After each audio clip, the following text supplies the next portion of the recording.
It shook me, eh? I'm just carrying on a bit. You're an animal.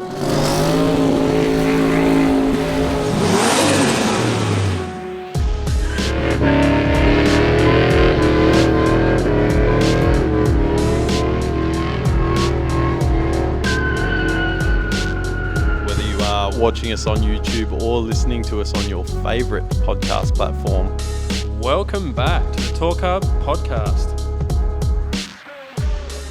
Out of retirement, the Torq Hub podcast. Welcome back. It's been a little while. Been a minute. What's been going on, my dude? Everything. It's crazy, man. December, all that fun shit. I can't believe we're in December already. This year has gone so quick. We say that every year. We'll say it again next year. No, but this year literally has felt like it's gone super duper quick. Like, because I feel like I've achieved nothing in this calendar year. There's obviously heaps that I have done, but, you know, like, yeah, it's pretty wild. Yeah. You'll say that next year. I hope. You know you will. I hope I've got more to show for next year. If we've got someone that hangs around for the next 12 months, remember this right now. He's going to say it. Remember this moment. It went faster, I'm sure, every year. Faster. Well, if you're watching us on YouTube, this is the first fresh podcast you're seeing on the dedicated Torq Hub podcast YouTube channel, Curto. Cool. We're What's the thought pattern there behind that? Just changing. Explain to the punters. Changing how we do things a little bit. Now, there's some people who don't particularly get around the potty, right? And it kind of clutters the, I guess, the timeline of all of our videos when you've got the podcast in the middle of it. So I figured, why not clean it up a little bit, and we'll create a separate channel for the podcast, which means the people who genuinely want to watch the potty can get it there, and people that aren't that interested can still follow our videos or whatever and not get all up at us about, when you do another video, I'm sick of podcasts. But They are right, though. they are, yeah, you did right. Nah, that makes sense. It does. Yeah. Makes Also, sense. I mean, if I'm being a little bit cheeky, it means that we could possibly monetize a second channel if we get enough followers. So if you are here watching on YouTube at this channel, it's probably got about 10 followers at the moment. So make sure you subscribe, hit the bell. That way you'll know when we put up a freshie. And it also means that I won't feel guilty for maybe peppering the channel a bit more. Say we look at getting more guests on or whatever, you can maybe get 2 or 3 guests in one day if we're traveling or whatever, and we can just pump them up on the podcast channel without interrupting our vlogs. That was just kind of my thoughts anyway. Makes sense. I like it. I like the idea. We've also got a third channel as well, Curto. You want to tell them about that? It's the clip channel, bro. It is. I'm a big fan of the clips. I was going to say, that's the fizzy channel. That's the goldfish attention span of K-Fizz right there. Right? I just want the good shit. That's it. Now. And that's one where we'll be able to go through our back catalogue and we can create some clips, sort of TikTok-y type stuff, and we can try and help get our brand out there a bit more. So if you're feeling extra froggy and you want to get around the boys, you can subscribe to the podcast channel and the clips channel. Help us out a bit there. Yeah. If you want to help us out a little bit further, let's just get this out of the way real quick. You can go to torqhub.com.au, buy yourself some merch as well. That really does go a long way towards supporting us in what we do. Absolutely. And we do get a kick out of someone wanting to buy a shirt and wear it with our brand on it. It's absolutely. Sick. And if I see you down the pub and you're wearing one of my shirts, I'm buying you a beer. So it almost pays for itself. It's pretty much, if you're in the locality of this bloke, it's going to pay off. That's right. Which, pending what happens next week, I've interviewed for a couple of jobs this week, Fizzy. Internal jobs in the same company that I'm already working for. I'm not looking to, rewrite my whole life here, but might mean I'll be doing a bit of travelling.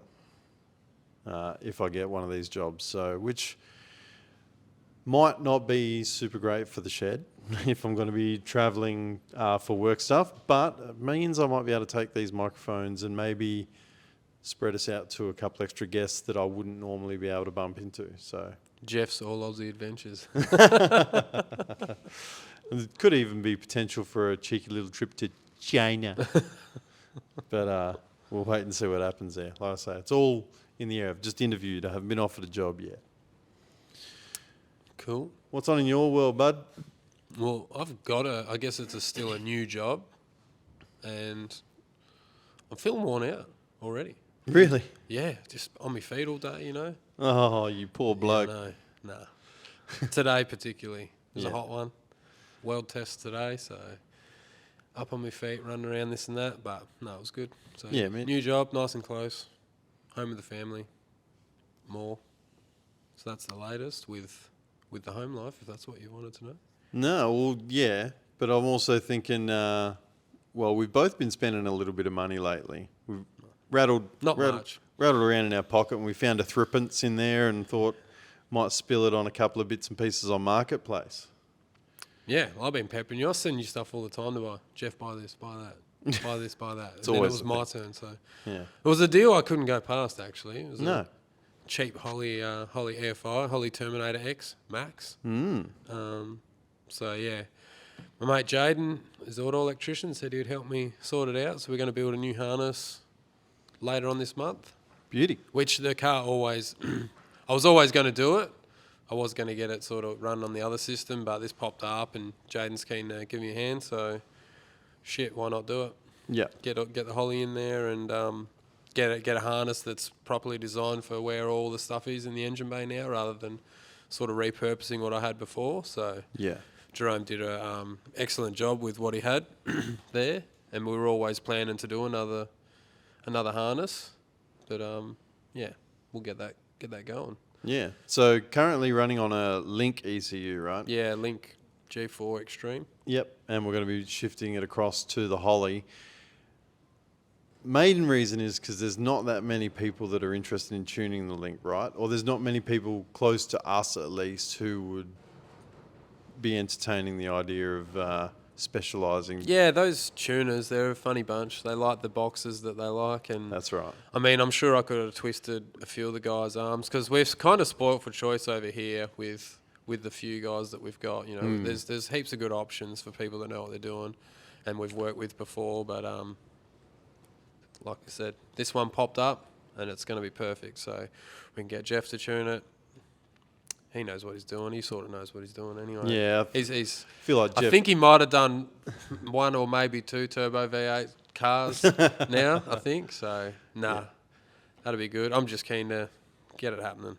Yeah, if you haven't heard of him, Jeff Johnson from Power Management Solutions. He's a bit of a legend at the game, particularly for sort of street strip. And, well, he does a lot of race car sort of stuff. But, you know, street strip turbo V8s, he's pretty well all over that kind of thing and loves his Holly. So, seeing as everyone else is going Holly, I mean, the rear mount turbo wagon's going a Holly. The Maloo that we're using's getting a Holly. You've got a Holly. Yeah, we've sort of all got Holly fever, really. Yep. So I jumped in as well and I bought myself a Holly. Yeah. Jeff doesn't want to be left out. No, doesn't want to be left out of the group. So, truth be told, it was always I was always sort of torn between either a Holly HP, which is up front here, which is what I bought in the end, or a Motec.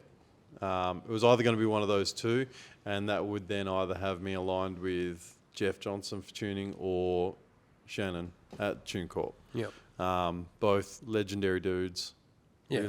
Really good at what they do. So can't really go wrong. However, that Holly HP came up for a ripper deal on Marketplace, and yeah, much like Curto, I couldn't resist. Yeah. So Use a bit of gel math in there and you're losing money walking away basically, from some of these deals.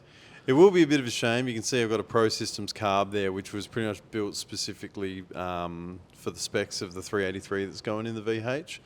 But the more I thought about it, the more it really does make sense to go with the EFI, particularly if you can do it for a reasonable price. Go on. Yep.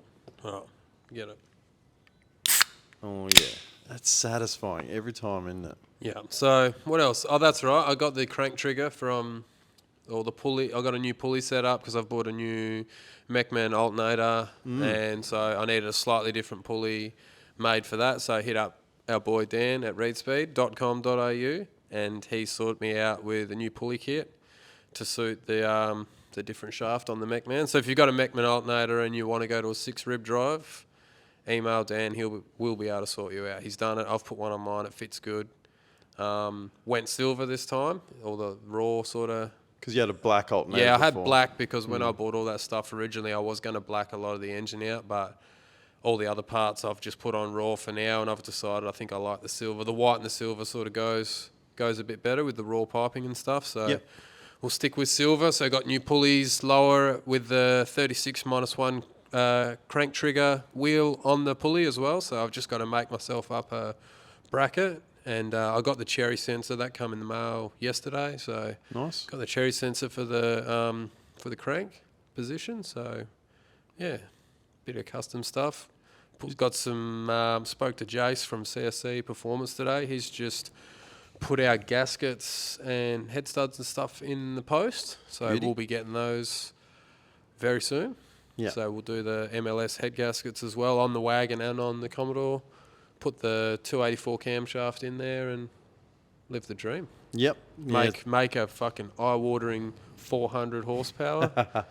Look out. That's it. Yeah, I've finally twisted your arm enough. We're going to put the cam in. You're feeling comfortable enough with the car in that it can hit the key and start, because obviously when you're talking a flat tappet cam, it's ultra important to be able to get that thing to fire so that you can run the cam in. Mm-hmm. You got a very specific sort of cam run-in process for a mechanical flat tappet, or in this case a hydraulic flat tappet. But yeah, it'll be good now that we've got a little bit of faith in the system. We'll be able to do that, and it'll be good just to give it a little bit of chop. You also finally extended the exhaust. The exhaust has always been dumped at the diff, but you've got a bit of motivation and extended it out the back. Yeah, so I've done the 3-inch pipes all the way out the back. Took a bit of the noise out.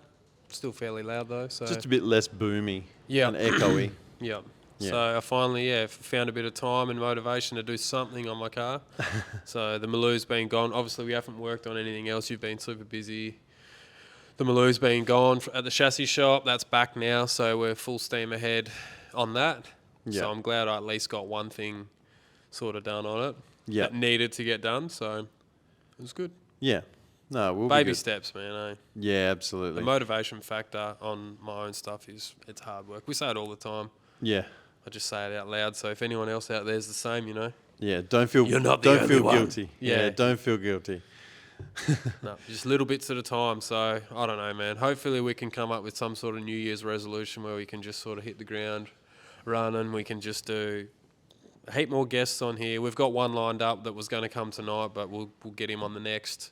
On the next one, and I think we've got another good handful that we can sort of get on. We've just got to sort of start chasing. Yeah. Sort of pursuing it a little more. We've got to put ourselves out there a little bit more regularly and kind of just commit to it, I think. Like, yeah, we've done pretty well so far to just have people reach out to us, which has been awesome, that everyone wants to sort of support us and whatever. But now I think it's really up to us to put our best foot forward and just start getting into it, eh? Yeah. Yeah. Yeah. There's a potential next year for a new sponsor to jump on, perhaps. So yeah. We won't talk about that yet, but there might be a couple of those. So yeah, that's right. If it works both ways, it'd be a good thing. Yeah. And if it does work out, it'll probably work out really well for you guys too. So keep your eyes peeled for that. Mm-hmm. But we also managed to get another project wrapped up almost. Well, kind of. The Super Camry, mate. From our last soiree with the Super Camry, which was a long while ago. It's been running just on a very low boost tune, basically just to put a few miles on the engine and make sure that the system's properly shaken down. There were teething problems, shocking. Yeah. Not really though, it was just... No, it's just things you got to work through. That's right, yeah. Stuff with the gearbox and just like some configuration stuff that needed sorting out, which all got fixed up, and managed to take it up to the dyno at TuneCorp. Yeah, that was a good day actually. It was good to catch up with Shannon again and it was. See all the cars he's got in the shop and just shoot the shit and just. It's always good watching cars on the dyno. Absolutely, we were kind of on a invited guest permit, I guess we'll call it. Well, that's sort of what we felt. So we didn't take the cameras along. No. I did film the dyno run and Matt's probably going to be with us at Motivation with the Super Camry, so I'll give you guys a better rundown when we go to Motivation. We can put that in a vlog that way. Yeah, it's a science project for sure. Absolutely. You're definitely not going to see another one like that. No. At all. But it was good. It was... Would you call it a success? I would. It didn't blow up. It didn't And Matt blow built up. that engine himself. Like, He he's did. done everything on that car himself or sort of in-house. Like, our friend Corey built the gearbox. He's built the engine. He wired the thing himself, front to back. There's 2 Motec PDMs and an M150 Nah, ECU. M130 GPR. Oh, sorry, M130. But it's also got the Motec C12 dash. 12, yeah. Yeah. It's got all the nice Motec stuff. And, yeah, Matt's done a fucking fantastic job of Really good assembling that car. Tons of... He loves doing shit the hard way, like more so even than what you or I. A lot of hard lines. He weeps at the tip, putting hard lines on everything. So he's done a lot of that. And, yeah, plumbed, like, everything. He's done everything. And, like, you know, you take it up to Shannon, put it on the dyno, and you're not really, like, on there for fucking hours and hours and hours trying to fix this problem, that problem. It was sort of all fairly straightforward. The first time, I believe. I wasn't there, but there was no, you know. He knows his shit. Yeah. So we found that there was probably 1 or 2 things that had room for improvement. First, we had the feed for the map sensor probably in the wrong spot. We had it in between the 2 turbos.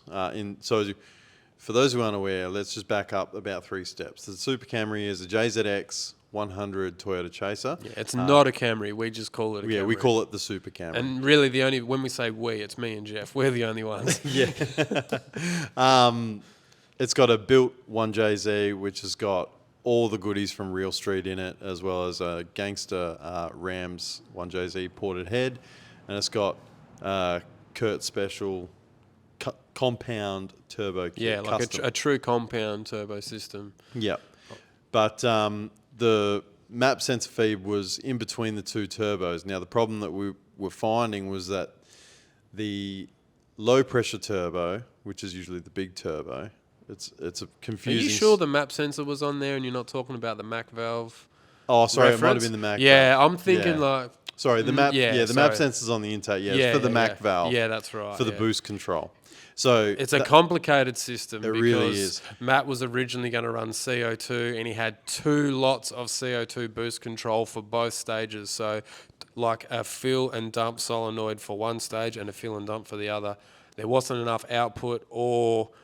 Like the hardware in the computer, you could get something with Motec. You can build whatever you want if you're smart enough, but it just wasn't there. So I think they tried to simplify it. Well, they did. They simplified it, and there was just a bit of tomfoolery to. Yeah. It started like cooking my brain because I'd just come off night shift, so I wasn't much help that day, but.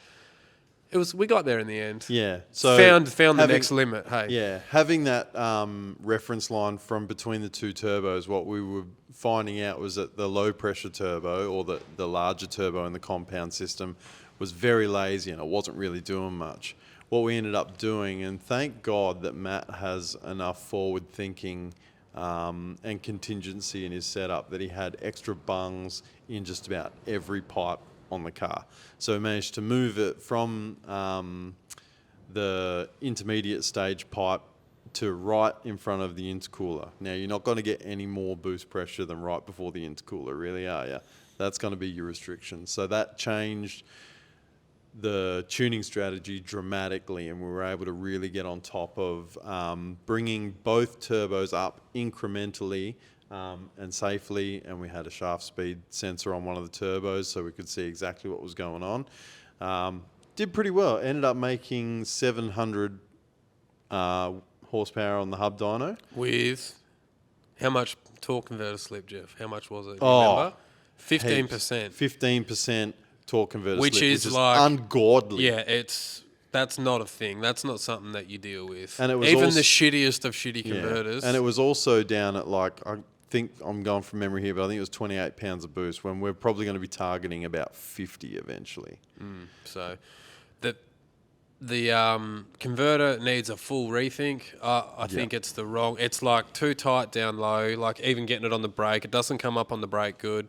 Then once it's up, like once you get it lit, it just blows through in the top end. So it's a smaller converter. I think it's like around the 8-inch size. I can't remember exactly what. I think Matt you said said it was an 8.5 or something. Yeah, I thought it was smaller than that. But anyway, I don't know if it's the actual size that's the problem. But either way, it needs a full rethink. But Matt's got data now from the log on the computer, so he'll be able to, when we find someone, when we pick whoever we want to use, he can send them the converter and say, this is what I got, that's the data of what we're getting, let's try and fucking have another go at this. Yeah, let's work this out. Also, the turbos, it needs new turbos, which we kind of knew from the get-go. They were sort of just cheap but good turbos.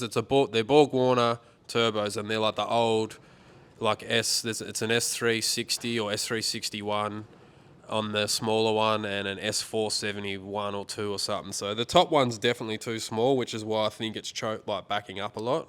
Yeah. So we need to go much bigger on the top turbo, and we could probably put something nicer on the secondary stage as well. So technology's come a hell of a long way from an old cast wheel S3 and S400. Yeah. For the amount of effort and money that's been invested into that car, it should be able to make 1,000, 1,200 horsepower. I mean, shit, he could just put an 80, what do they use, the Precision 82, 85s? Oh, you could go smaller than that. But I mean, you could just put a single one of those on, make 1,200 horsepower and be sweet. Yeah. To do the setup justice, I mean, personally, what I'd like to see on it is a G50 1900 and a G35. I think that would be a good setup. What do you reckon? So, yeah, something like that. Yeah. Something like that. I mean, you could probably, I think the easiest way to get something to sort of go in there, you could just get like Jose over at Forced Inductions in the USA. He does some really cool stuff with the Borg-Warner frame turbos, puts all his wheels and stuff in it. So you could do that. There's heaps of good turbos now. Turbo Smart, they don't do super big stuff, but they do like some nicer, smaller stuff. So, or HPT, they're another up and coming sort of one. So, but that size range, I think you're right. Like, you can go pretty big now, especially on this combo. You can almost not go too big because that's the whole idea of it. You know, get it lit, and then cram it on the top later. So I think that's what the problem is. The turbine flow. This is just my theory, and it's just how I'm just putting it out there. But I think the turbine flow of that S400 is just backing up the whole system, which is then backing up the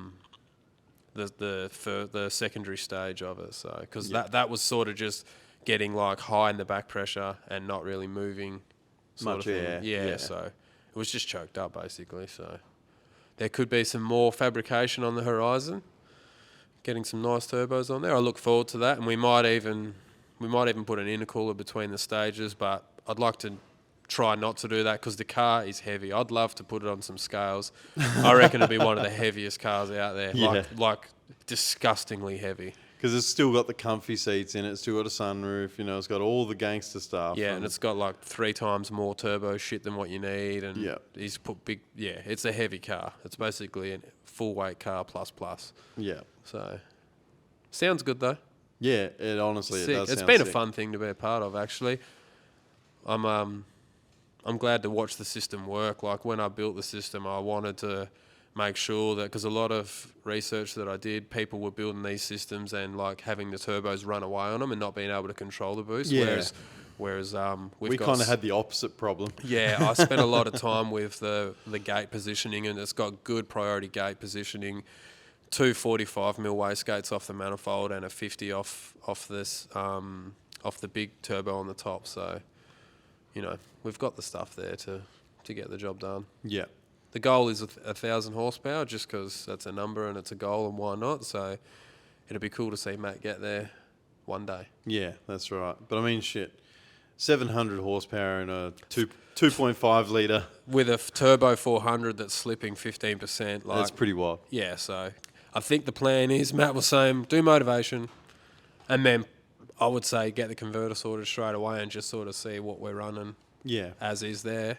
Yep. You're going to obviously unlock a fair bit more potential there, and probably drivability will be a lot better. It'll come up a lot nicer, yada, yada, yada. And then we can work on fabrication and shit like that at a later date. Yep. There's going to be no shortage of fabrication coming up in 25. Like you say, the Maloo's coming back. It's had a pretty interesting holiday at Black Magic Race Cars. Extensive. Yeah. We've spoken about this car a lot. You guys are probably getting sick of hearing about it, but it's it's pretty wild beast, and you will see it early 25. Yeah, I'm ready to start on it like now. So we need once we wrap this podcast up, we'll have a bit of a chat and see how we want to plan this out. Bit of a staff meeting. Yeah. So yeah, that'll be good. It will be, mate. Will be. This week's hot topic. That's hot. Hot topic, mate. I think everyone's thinking this about the hot topic. You just brought it up right before we hit record. Tell us a bit about this abomination. I don't know much about it. I feel like underprepared, but I seen the headline and that was enough for me. Oh yeah. The ultra high performance vehicle license. Did I get that right? I believe that's what. Yeah, ultra high performance vehicle. Yeah. South Australia, what are you doing? Becoming the new, I don't know, I want to say Canberra or Melbourne. I don't know, we're from WA. But pull your head in, I reckon. Pull your fucking head in. What was it you were saying? It was you're going to need a special license or permit to drive a vehicle under, what was the power output? It is anything up to 4.5 tonnes that has a power to weight ratio of 276 kilowatts per tonne or more. 276 kilowatt per tonne. So what? Yeah, that's not. So let's say a VS Commodore's 1500 or thereabouts, right? So that would be a 400 kilowatt VS. Which, let's be honest, that's... You can get wrecked in that. I was going to say, that's... You can wreck yourself in that, easy. That's got a fair bit of go, but 400 kilowatt VS, and now you need a special license. Well, I think it's just for, like, production cars that are plated, you know? You reckon? I'd say so. Because it sort of sounds like it's for, like, your exotics and your sort of that kind of vehicles that are coming off the showroom floor. Yeah, okay. At a higher horsepower level, which... They've been engineered to perform, like they've had millions or hundreds of millions of dollars. Yeah. What about all the people with like their $2,000 green top gassies with fucking PSR turbos on them making 800 horsepower? Yeah. In a fucking BF with worn out shocks and ball joints that are already half fallen out and no tyres and no back brakes. Yeah. I'd probably be more concerned about those guys. Well, that's what I'm thinking, because it's like, well, if you have a modified vehicle, is there going to be the potential where they'll defect them and send you in to be tested, like for power to weight? Yeah, I don't know. They'll keep doing whatever we let them keep doing. Yeah, that's true. It might just be a money grab thing. It kind of just looks like a money grab. It's another fucking license. Like, how many licenses do you need? It's more like we just need another avenue to extort you. Yeah. Fella, you got a good job and you've bought yourself a good car? Give me some of that. You know what license they need? They need to make people get a license to, like, tow a caravan. That's something. You should have to go in and get a permit. If you're going to be grabbing a 76 series Cruiser or a Prado or whatever and a 3-ton caravan and you've never towed a damn thing in your whole life, you should be going and getting yourself a permit before you start tootling that thing around the country. Let natural fucking selection sort it out, I reckon. No, but I don't think paying... That means some other poor bastard ends up getting hurt. Yeah, but I don't think... I'm not paying for another license or permit. Yeah, but you're also not going to tow a caravan. Yeah, but I don't think anyone should have permission to do anything. Do what you want. If you can see someone that doesn't know how to tow, hang back, brother. No, absolutely. Yeah, look, I'm with you. I reckon, let Darwinism do its thing. Let's just start removing some warning labels and let natural selection take its course. However, what I'm saying is if they're worried about that,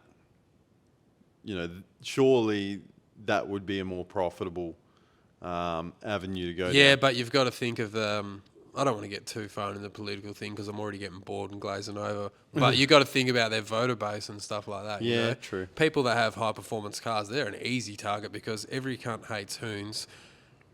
You know, kind of myself included in some respects. Yeah. In some respects, not in all respects. The term hoon is subjective. I hate that word. Actually, you should punch me when we get off this thing. Why punch wait? Me. Why wait? I don't want everyone to see it. I'll cry. Nah, I don't know. No good. No good. So maybe they should have a course on how to fucking run a country. We could put a few punters through that, I reckon. A few of the people in politics. You reckon they go through the course through punters politics? Oh, Shout out. I like that, eh? I do too. Yeah. I reckon it's cracker. Yeah, yeah, it's good. Speaking of high performance cars on the road, it's definitely yesterday's news now. It's last month's news even, but Drag Challenge 2024, mate. Brought out some heavy hitters. Yeah. It was looked like it was a pretty decent event. Obviously, a bit of a downer at the start where they called off racing at Calder on day one.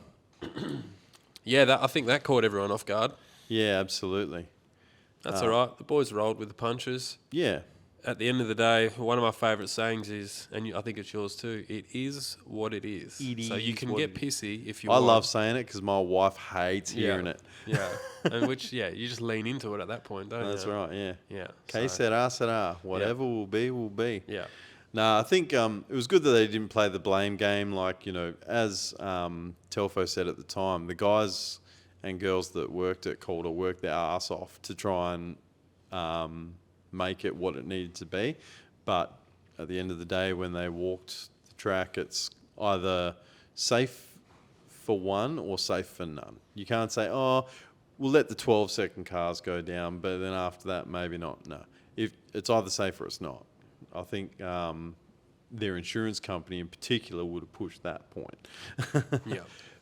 But the rest of the racing seemed to come good. Adam Rogash taking home the chocolates. That car is quite a specimen, isn't it? And all the cars that come out of that shop. But damn, it made him work for it. Yeah. That's just Drag Challenge, isn't it? Yeah, that's right. Yeah. And when you're talking these big high-dollar setups that, yeah, they make a whole bunch of power on the dyno and they make a really quick pass on the strip. However, driving 1,200 Ks, that's one thing that makes me nervous about wanting to do Drag Challenge. And I don't have a 6-second car. I'm going to have like a 9-second car. But when you're talking solid roller, like a fairly highly strung engine that's, ready to party. Good luck. Yeah, ready to party at a moment's notice. You're gonna have to change lifters. You're gonna have to change valve springs. They broke rockers. They bent push rods. They had to change the cam. And he rebuilt the gearbox twice. Yeah. It's pretty insane, really. But I mean, hats off to them. Persistence. Dude, yeah, no one can knock their hustle. No one can say that they didn't work hard and get the job done the way that it's meant to be done. They played the game and they won. And immaculately presented as well. Yeah, it's a beautiful car. Yeah, that's one of the things with guys that are building cars in Australia. They're always like of such a good quality. Even something that's not like out there as a show car. It's just everything's just finished off so nice. Yeah. Even if you don't want to finish something off nice, sometimes because you're just surrounded by so much of it on the socials or at the local car show or whatever, you're just like, oh, you know what, fuck it. I will just do it that little bit nicer. It's just sort of, who you hang around is who you become. Yeah, in a way. True, and, yeah. True. And we do. Aussies, man, they kill it, eh? I think it's, you dance a dangerous dance there, though, because, we obviously, you and I, we are the worst for it. We push each other to do that bit better and buy that nicer thing and do this a little bit better and just, try to do good on the whole thing, but then you end up in a position where you're either waiting on money for parts or you're waiting for parts because those nice parts aren't easy to come by sometimes. You got to wait for them. And it really does blow things out. That's not my excuse. My excuse is me.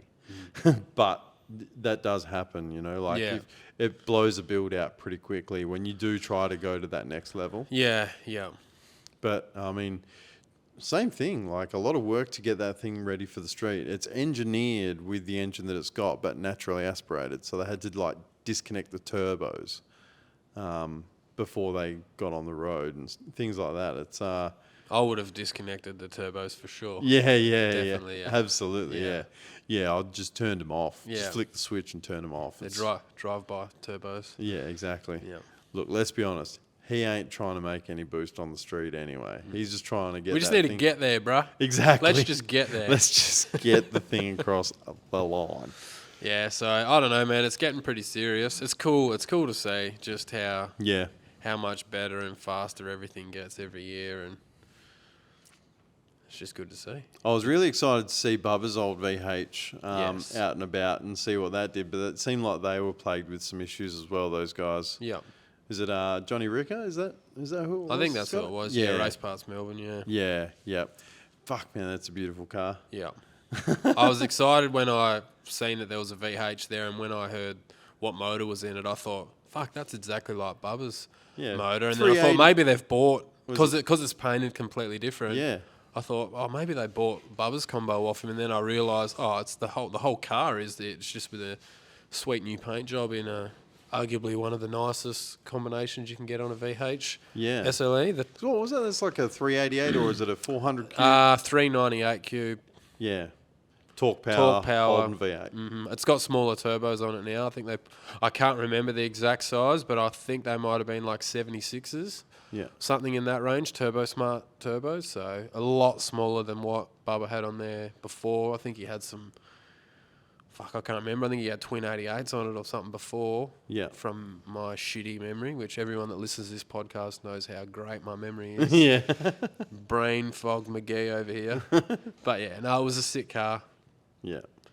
They'll get it sorted out.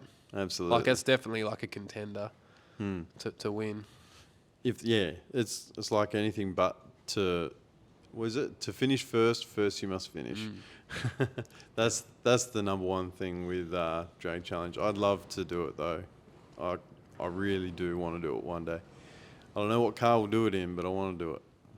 Yeah, it'd definitely be good to be a part of it. Even just the pub every day, you know, with all the boys. Pub every day, man. I don't know if watching the videos has taught we're me probably not anything, gonna get to is the that pub, you don't get to the pub. We You have book- to be the pub. You book a sweet hotel or And you motel don't on the make way. it. You don't make it, Yeah. or you get there at 2 a.m. and you're leaving at 5. Yeah. It was hardly worth booking it. It kind of gives you throwback to our road trip to Alice Springs. You get there in the dark, you roll your swag out, you roll your swag up in the dark, and you hit the road again in the dark. Yeah. It's just how you do it. That's right. No. What else you got there, bud? I feel like we came a little Hot bit topic. unprepared. Oh, we definitely became unprepared. But we just wanted to get on here, you know? Yeah, absolutely. Just want to spend some time with my boy. Yeah, I seen the although I haven't looked right into it, I seen the GDR festival over in America. That's a good one to get happening over there. Oh, yeah. Andrew Hawkins getting over there. Yeah, Precision. What is that? Motive. Yeah, Motive Video going over there. So it would have been cool to. I thought you were going to say Motive DVD then.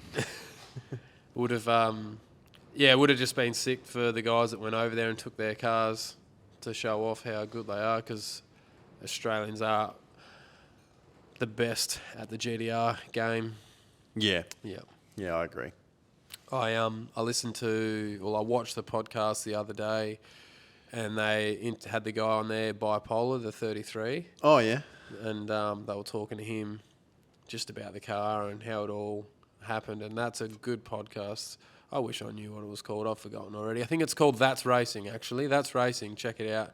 Might be on the Mac Daddy YouTube or something like that. But just type in Bipolar Podcast or something like that. It's a good listen. But don't type in Actually, bipolar, bipolar podcast. Yeah, that might take you down a different road. But it was sick for what that car is and how fast it goes. And I think it's the same for a lot of those cars out of the Matuk stable. What they are and what they're doing, it bends your mind as Yeah. to how they get them that fast with like how stocked the bodies are and stuff on those. Yeah, that's right. It's retarded. It really is. I listened to Andrew Hawkins' podcast on Cooper Buggetti's podcast, and it was a good discussion on, you know, some of the technical aspects of the fastest GTRs, not in the country, in the world. You know, like, and they were done by Matuk's Croydon Race Developments, you know, like guys that are on Australian shores using Australian designed and manufactured parts, and yeah, pretty special stuff. Yeah. It all falls back to the same thing. There's guys that want to be the best, and they're all around each other. They're all going to Sydney or whatever. So you're just going to do whatever you need to do, break the next part, figure out the next, you know, window. Yeah. That's why we're the fastest. We've had them here a long time. America or the USA haven't had them anywhere near as long, but we've just been in the game for that long. Yeah. So, yeah, I love it. Yeah, It's good for to sure. see. And I love listening to Matuk. You know, I don't obviously don't know the guy, but he's a no-nonsense sort of guy. Yeah. I quite No find- stories. Yeah, that's his right. thing. Hashtag no stories. Yeah, he jumped on the How Tech podcast the other day and Oh, yeah. spoke a little bit about some of his philosophies and stuff like that. So, Yeah. yeah. Tell you what, that the HPA podcast, they get some ripper guests on, don't they? Yeah. I listened to one the other day when I cruised up to Perth, went and seen Lauren at Black Magic Race Cars. I had one on there, and it was, can't remember the guy's name, can't remember his company, but he's... Yeah, nah, good chat. Yeah. Let me finish. He was a fabricator. He's an engineer, but he's fabricated this, like the desert race, like the trucks. It's like the like the Lamborghini. the Baja stuff. Yeah, it's like it's like a four-wheel drive version, and it's like the Lamborghini or Rolls Royce of these things. He's just done everything bespoke, like out of the box. I think these things are worth like $1 million or something stupid, but like all like done up interiors and real fast, real capable. It was just good to listen to him. He's a super clever guy. He's an mechanical engineer, and you know, I learned a few things just listening to that for the hour and a half drive. So Yeah. always listening to shit. Yeah, that's it. And that's one thing I miss about driving trains. When I was driving trains for years, is just like you just have podcasts on the whole time. You just be like filling, because obviously you can only listen to music for the same playlist for so long. You kind of get sick of it, and the radio is good for nothing these days. So that never gets turned on. filling your ear holes with information and knowledge. Yeah. Even if like 99.5% of it's going over your head, Yeah. I still find, like, I've listened to Darren Morgan. I've listened to probably 5 or 6 or maybe more different conversations he's had with some of the same people on different occasions and different. Whenever I see something, if I know I've got a bit of time, I'll just listen to it, and a lot of it goes over your head, but I'm sure some of it sinks in, and just understanding sort of basic concepts, or even just what questions you need to ask and what's actually important and what isn't. So That's actually a great shout out. And I'm just going to say that was probably one of the best podcasts I've ever listened to is Power and Speed. They haven't put out a podcast in years now, but if you can find it, go back through their back catalogue. Power and Speed did a podcast with Darren Morgan, who is an induction specialist for Raya Morrison. That was probably one of the most informative podcasts I've ever listened to, I reckon. Pretty close. He's got tons of them. If you just type in Darren Morgan podcast, there's probably fucking 15 of them. Yeah. He gets on quite often, and he's always happy to share lots of stuff. I find myself listening to some of them over again. I've listened to Dusty Bradford's one before. He does torque converters through PDC. I've listened to his one a couple of times. He explains how torque converters work and the black magic. You know, kind of loosely explains it. That's always good to listen to. It's good. Yeah, for shizzy. You know, even if it doesn't sink in, just fucking listen to it. Yeah. Immerse yourself. Just to circle back to some of the Australians that are kicking goals in America, let's talk about the boys who chuck their cars in sea containers to try and live the dream. So you got Mike Hinchy, Kieran Barber, Jacko's Lux, those boys going over there to do burnout. Basically, what did they do? Sent their cars over there. They bought a Winnebago or an RV and an enclosed car trailer or an open car trailer, and they're just towing it here, there, and everywhere. Started out just going over there on a whim. Poor Kieran's pretty much blown up every engine at every skid he's ever done. He's pretty much does a skid, put it in the trailer, rebuild it. But then to see him commentating at the Freedom Factory with Cletus McFarland at Cletus and Cars at a Burnout Rivals event, how cool is that? Epic.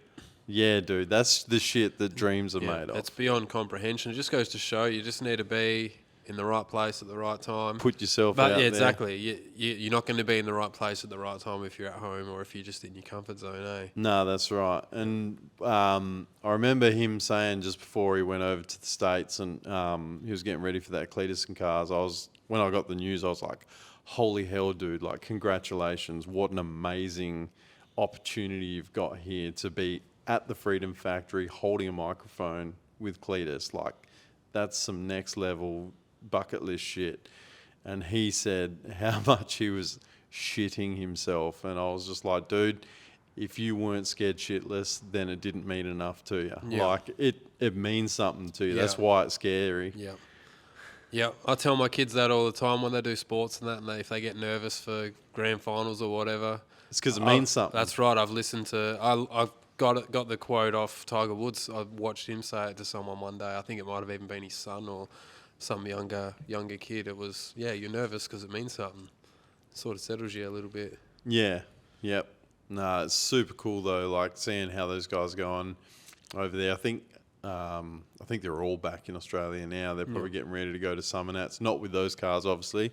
They're still in America, but with their boys, their crews, they'll be going to Summer Nats and doing all of that. But no, it's really cool to see people that are just taking the chance, kicking the door in, and just going, right, let's have a crack at this, because you can already see it's taking their content to the next level. It's taking their audiences to the next level. It's like really opening some doors for them. I'm kind of got a little bit of FOMO myself, like I almost wanted to book a ticket to go to the States and just spend 2 weeks following the guys around, just for the experience. But then real life kicks in. You're like, oh, that's right, I got a wife and kids.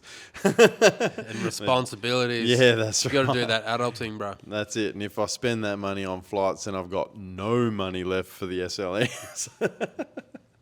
But nah, it'd be like that. It's still fun to watch those guys go over there. Dude, yeah. We'll just live vicariously through those Absolutely. guys. And you know what? It's just as... obviously it'd be cool as shit to do it ourselves, but it's just as cool to watch people that you interact with and talk to, and you consider them friends, to do that. Yeah, it's just as cool. I'm super pumped for all those guys. Yeah, but yeah, it's something pretty special. Yeah, that's right. It's something to draw some inspiration from, as corny as it sounds, but just showing you went, paid the money, took the time off work, quit, whatever, went and did it, Yeah, and it like paid off. Like there's a lesson there. Yeah, that's like quit their job, sold everything they owned, and just went over to take a punt. You only live one life, bro, eh? You're a long time dead. Absolutely. Alrighty, we'll shuffle across. You know what really grinds my gears?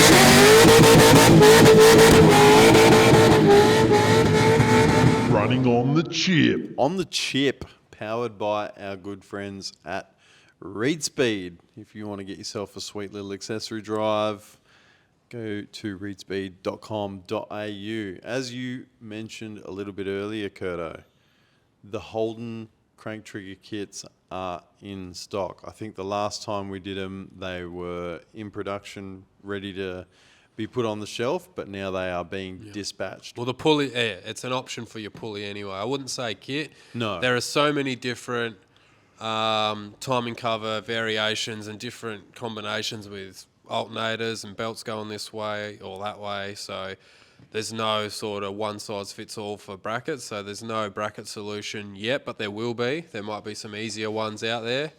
For my particular setup, I think I'm going to have to make something a little bit bespoke because of where my turbo is and the alternator and blah, blah, blah. But the tricky bit was sort of the wheel. You can, anyone can sort of make a bracket. Not all of us have lathes and the ability to laser cut. And, and do all that stuff. So if you actually want a decent accessory drive, you're obviously going to go with him. And why not option the crank trigger? You can either get the 36-1 wheel, or you can get the flying magnet as an option as well. So depending on what you want, he's got you covered. Exactly. And it integrates really nicely. I mean, up until this point, everyone's probably used a universal MSD flying magnet setup and just sort of made it work. But the crank pulley that you got looks really nice, and it fits exactly like the other crank pulley did that you had. But now you've got that 36-1. Obviously, like you say, now you've got to make a bracket to fit the cherry sensor. But that's something that we're going to try and do our best to help Dan with. And Dan's obviously already hard at work with it himself anyway, to make some bracket solutions so that you can buy a crank trigger mounting kit. Yeah, there is another company that makes, if you've got like a standard cast timing cover where the old fuel pump pickup was, you can buy a billet, like a little bracket that just bolts in there. That'll work. Yeah, that was CJS. I don't want to butcher it, but yeah, they had a billet bracket that mounted to the old fuel pump setup. Yeah, so I've got something a little bit different than nothing bolt-on's going to work right now, and I can't even really see where I want it. If I can get something that will bolt on, because I have turbo oil drains going into the side of my timing cover, so it's just a little bit different. I might need to do something a little more custom. There ain't going to be anyone else with a setup as silly as mine. So that's right. CJS Performance Engineering, they're the ones that do the little bracket adapter for the MSD cherry sensor mount. There you go. Yeah. So there's a cheeky little shout out for them too. But just before we go on to On the Chip, you brought up timing covers just before that. Yeah, I was thinking that too. Go for it. I just thought there for a second. Yeah. Legend of the game too, by the way. Pete Murray has just developed a fucking ripper looking billet timing cover for a Holden 5 litre. How good does that thing look? It's sexy. It really is. It's built specifically for the water pump. Just CVR. CVR. There you go. I was like, I know there's 3 letters, but which ones? Yeah, the CVR water pump. It looks really good for bringing the water pump back, which is something that we had dramas with your car. Mine's super tight. To have room between the water pump and the thermofan. It's going to bring that water pump further in, close to the engine. Yeah. You're going to have the better... They have a problem with double row timing chains on the factory timing cover as well for clearance. That's no longer an issue. There's built-in provisions for crank trigger sensors already built into it. Yep. So you don't need to fashion up any brackets. It's sort of all there. No. Yeah. It's got a lot of options as well. I think you can actually run AN fittings if you want to make your own manifolding for the water, like the water inlets on the front of the motor. And alternatively, you can get like what I've done on mine, where you can buy from CVR.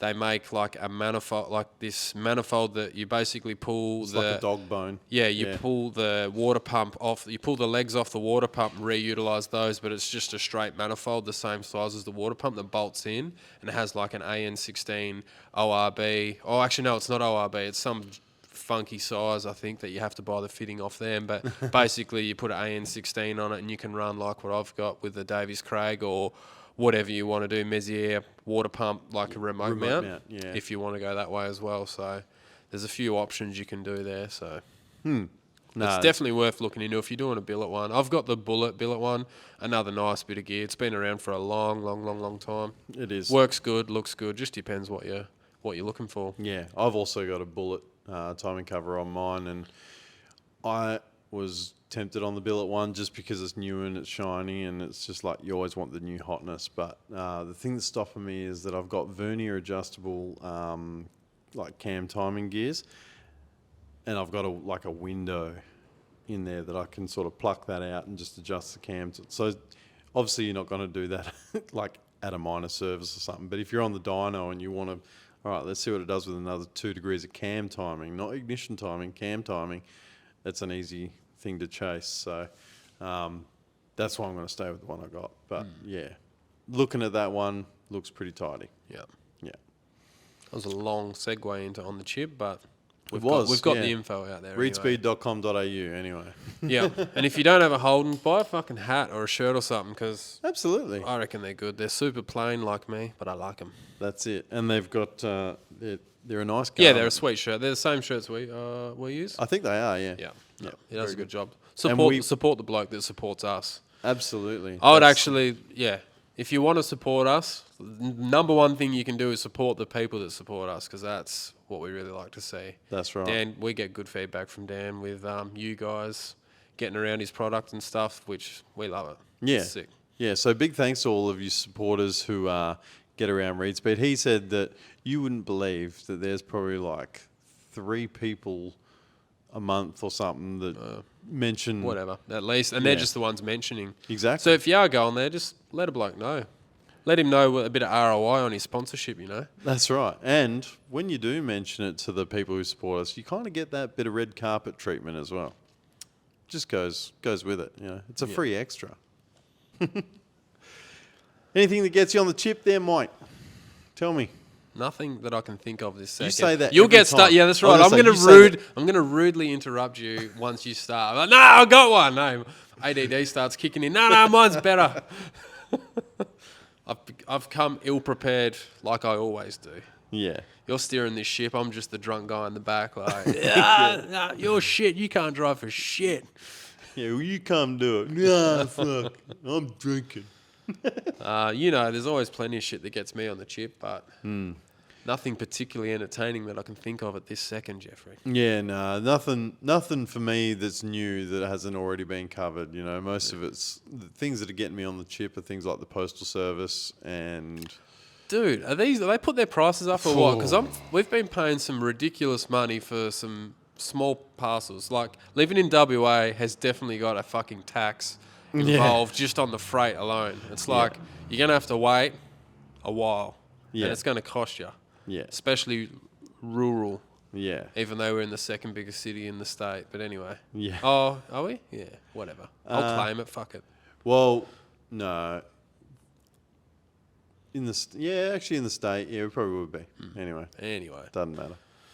No, I haven't got anything major that gets me on the chip at the moment. I'm trying to woosah myself a little bit and practice a little bit more gratitude rather than just getting pissy about things. Yeah, you can get pissy at anything, can't you?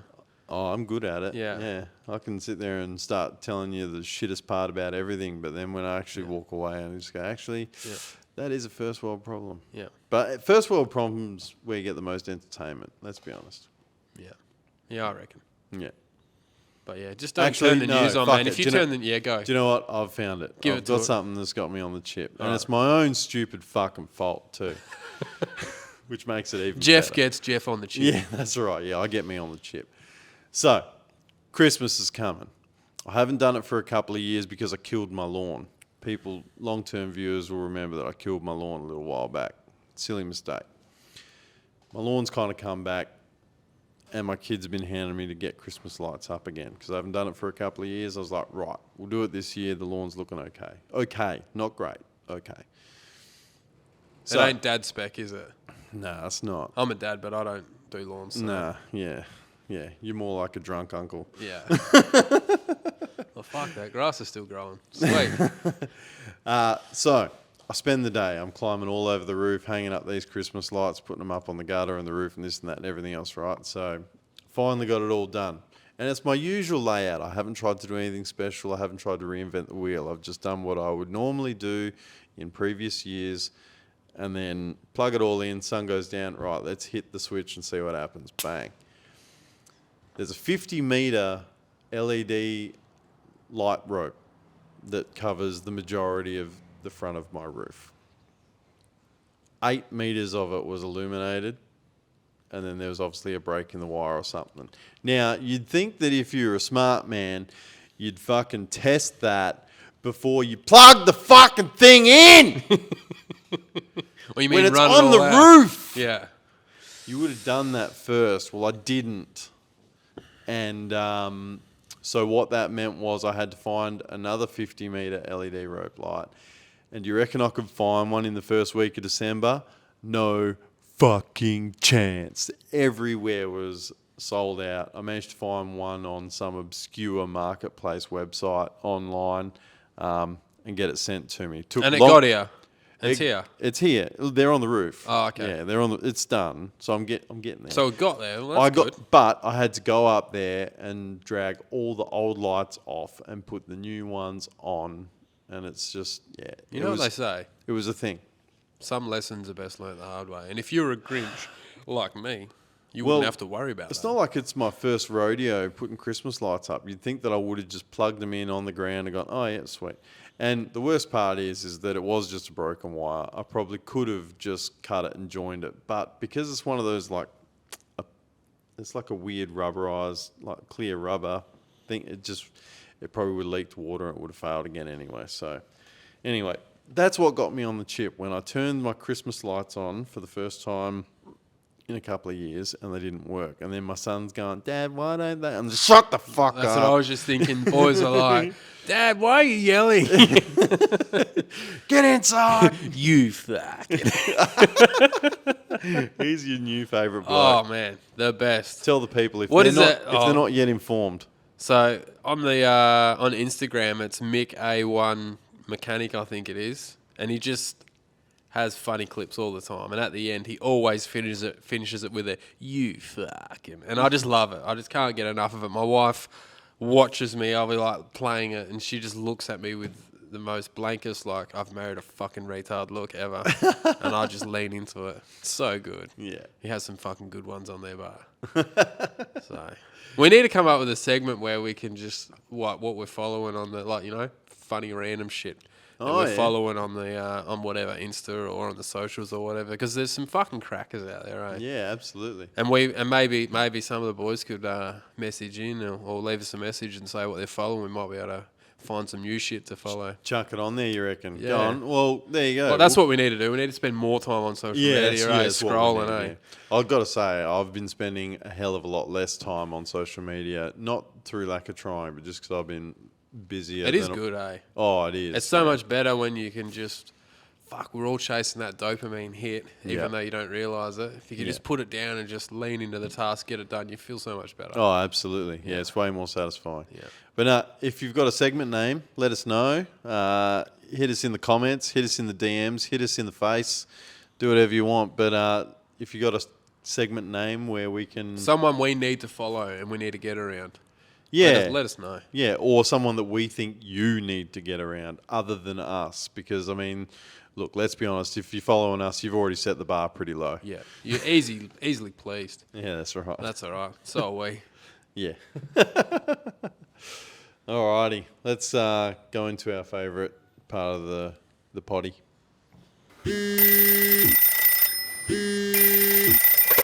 Hello. Oh, wine. This is where we get into our voicemails, or in this case, voicemail. Yes. I think you guys are definitely showing us that we've been neglecting you, and as such, you are now neglecting us, which is fair. Look, we're not trying to point the finger here. The finger is pointed squarely at ourselves. But if you'd like to, tell them how they can send us a voicemail, Kurt. You go to torqhub.com.au and there's a little red button. Is it on the right-hand side? It's on the bottom, right-hand It's got a message on it. Yeah. And you click that bastard and you go in there and you can press the button, the little mic button, and you can leave us a message.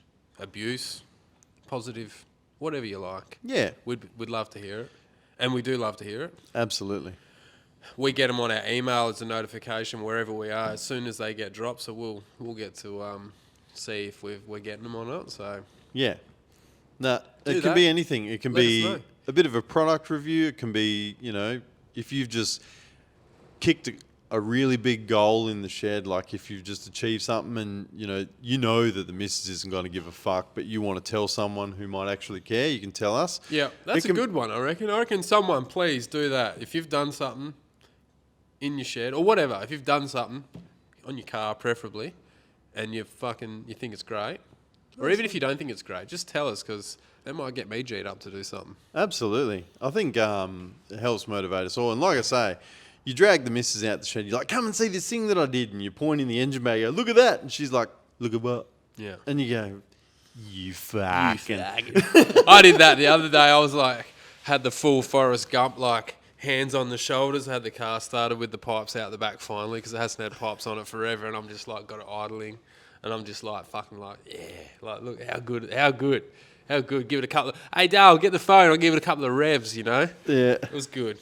And But she's like, oh. if she doesn't care and you want someone to be like, fucking good on you, Dale. Yeah, exactly. Send us a voicemail. And it could be anything. Or even if it's a funny story, whatever. We don't care. Fill our voice message with some cool shit.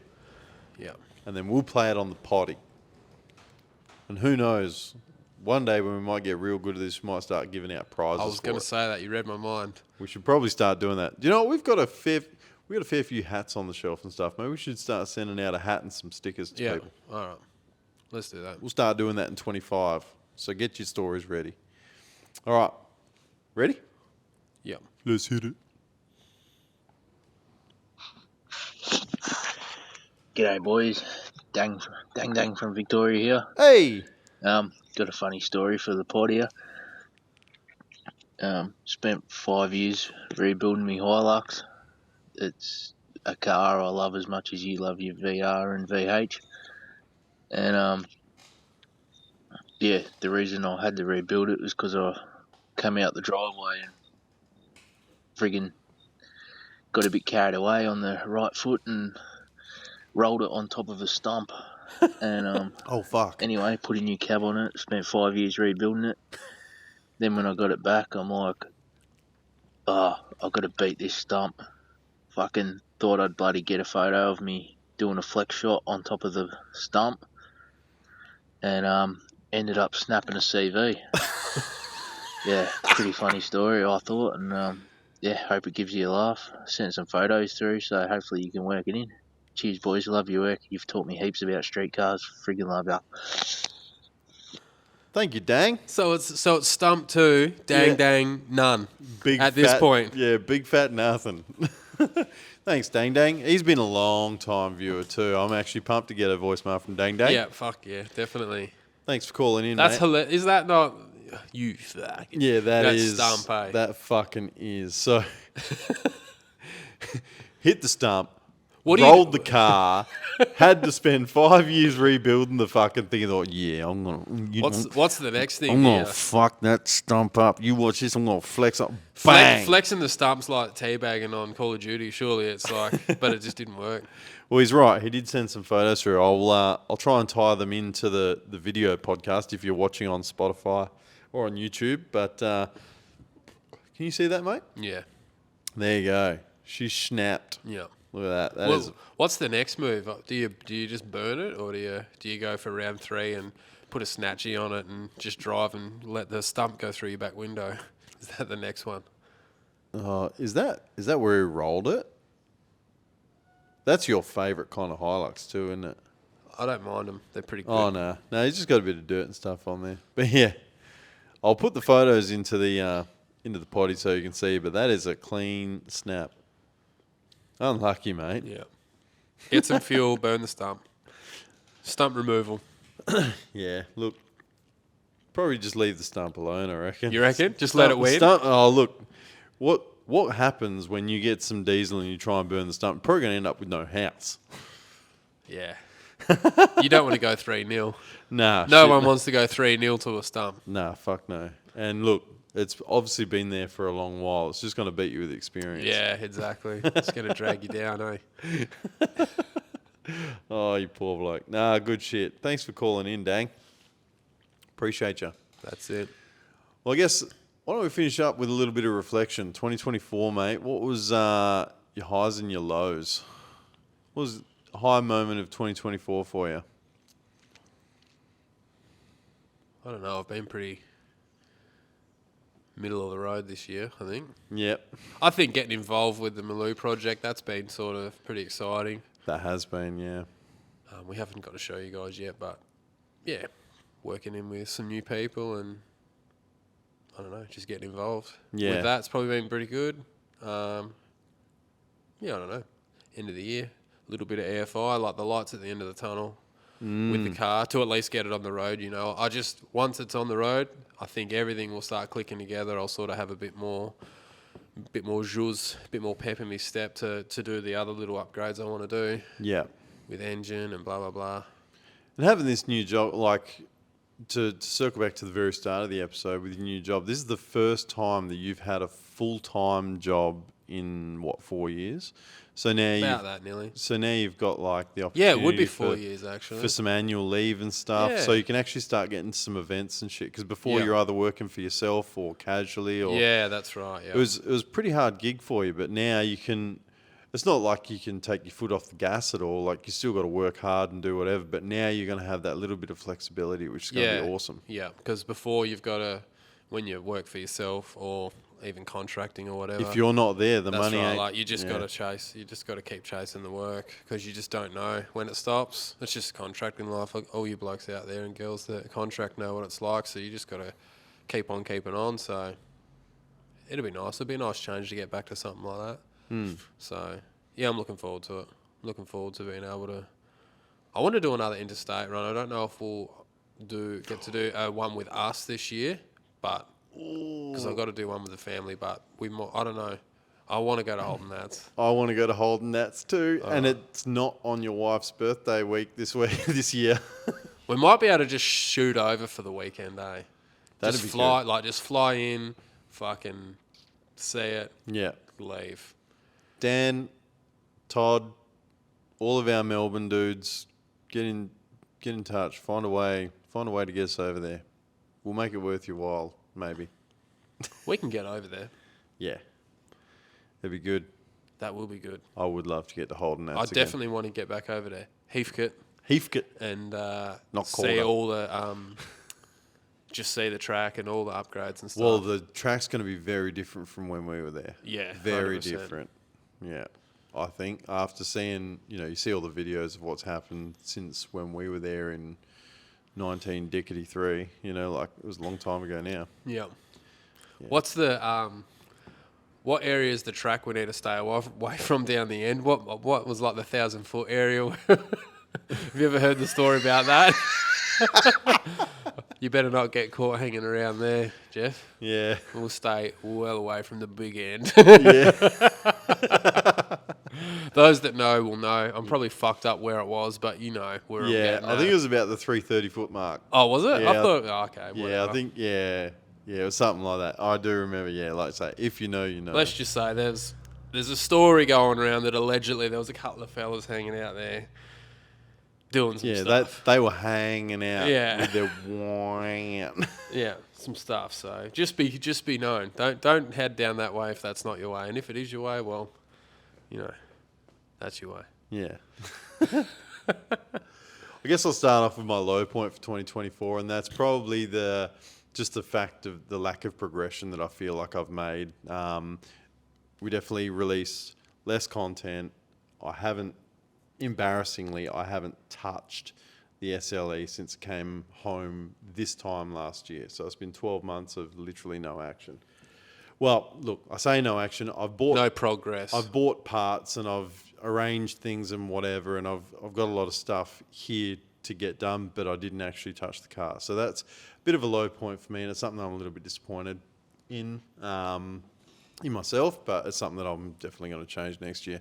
The high point for me was probably doing the D-Max, even though it's not really our thing, but getting that set up and doing that trip with my family. Earlier in the year, we went to Carragini and stuff. That was definitely a high point for me. Also, just seeing the growth of the channel, even though we've released far less content than we normally would, to see that the audience is still growing, and particularly the people that have been with us since 21 or 2020 when we first started, still getting around us and messaging us and sending them pictures and buying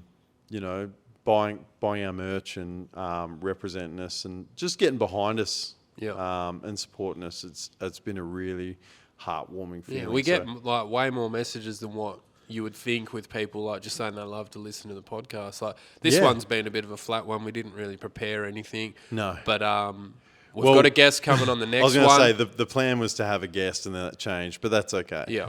So I think we should definitely just try and like get a guest at like every second one if we can. Yeah. Like I've got a list of people I want to ask, but I'm the sort of person that like I feel like I'll ask this person, but it's going to be like a hindrance to them. You know, like I always think like no one's ever going to have time because I feel like I've never got time to do anything. Yeah. I'd always try and make time for everyone. So Yeah. you just got to ask. You never know, eh? That's it. If you don't ask, you don't get. Yeah. So that'll be what we'll be doing in 2025. It's going to be a little bit of a shorter potty than usual tonight, but short and sweet. Yeah. And we're not just going to dribble for the sake of it. No. There is one thing I want to ask though. When we start getting guests on, you know, on some of the podcasts you've watched before where they'll have like a list of questions, like standardized questions that you Yes. ask everyone. Yep. I kind of want to do a little bit of that. Yep. I've got some questions that, fucking this one or this one, multiple choice, like, Holden or Ford or whatever, just a list. And what I thought would be cool is Like radial or slick. whatever. that Yeah, we'll kind- have a list of whatever. We won't go crazy. We'll have a list, right? But to zhuzh it up a bit, I thought what we could do is you and I could have a leaderboard and we guess what the guest is going to answer I'll pick my answers, you pick yours, and then we'll have like a fucking battle royale and who knows who at the end of the year, and you know what I mean? Just something. So it's like you got to do a bit of research on your guests. Oh, and- just fucking guess. It's only you got a 50-50 chance, so you know what I mean? Just wing it. But That's I don't a good know. one. I thought that was something we could fucking do anyway. Yeah, for sure. And if you guys have got any ideas for some guest questions, That's right. That's what I was getting to. That's yeah. a really good thing, man. Yeah, if you guys got any ideas for some ripper guest questions, something that you haven't heard on, some other shows before, we want to try and keep it a little bit individual. Obviously, there's only so unique that you can be, but if you got any ideas, definitely shoot them through to us. We're going to be changing the way that we do some things in 2025. Like we said before, we've got the 3 separate channels now. So you got Torq Hub Media, Torq Hub Podcast, Torq Hub Clips. The vlogs and stuff will still be on our original channel. Potties are going here. Clips are just going to help us try and get our brand out there. So if you can, and also like the clips you'll see them pop up when the podcast pops out or even the video or whatever. So it might just be a prompt that I'm not going to be interested in that one, or you know what, that seems kind of funny or cool. And the clips, I'll watch it. I was going to say, and the Clips channel will also probably have some, for lack of a better term, deleted scenes. Stuff that didn't actually make the video, but makes an alright clip. So if you want a little bit of behind the scenes stuff, then you can check that one out as well. The videos as well, something that Kurt is quite passionate about and something that I'm slowly coming around to is changing the way in which we produce our content. Obviously, I like to try and hold myself to a certain standard and style. I don't think we're going to drop our standard at all, but the style of our content may change, which will help you guys get more content more regularly. Yeah, and to elaborate on that, it's not because I don't like that. No, video. yeah. Jeff does a fucking absolutely fantastic job. It blows me away with what he's been able to teach himself, just purely off the internet. But it's so labor intensive, and I'm fucking computer illiterate almost, so I'm not much help in that department. So I feel like in order to make this more worthwhile and less intense on Jeff, we'll go with less editing sort of style. I don't think it's gonna be too bad, honestly. Like it'd be more real and raw is how I'm hoping it sort of works out. Yeah. And just basically less time that Jeff needs to spend on the laptop. If he's got to spend 4, 5 days, 6 days or whatever editing videos, that's when it just gets to the point where it's hard to put them out. Whereas, if we can just get in the shed and do the work and be smart with how we film what we're doing, and then just make it sort of easier for you to edit. Like we can get the video out, the message is like what we're doing still coming across. There's just probably a little bit less fading and a little less fucking music and more sort of cleaner style in a way. Yeah. We got to try it anyway. We might not work. You guys might not like it. We might not like it. But I feel like that's probably an avenue we need to explore in order just to make our lives not necessarily easier, but better. Just getting more content out to you guys and getting more work done, because when we can hold up production on, we can hold up progress on projects when if we don't film a certain way or if someone's not there or what have you. So let's try and we got to change something to see if Yeah. it's better.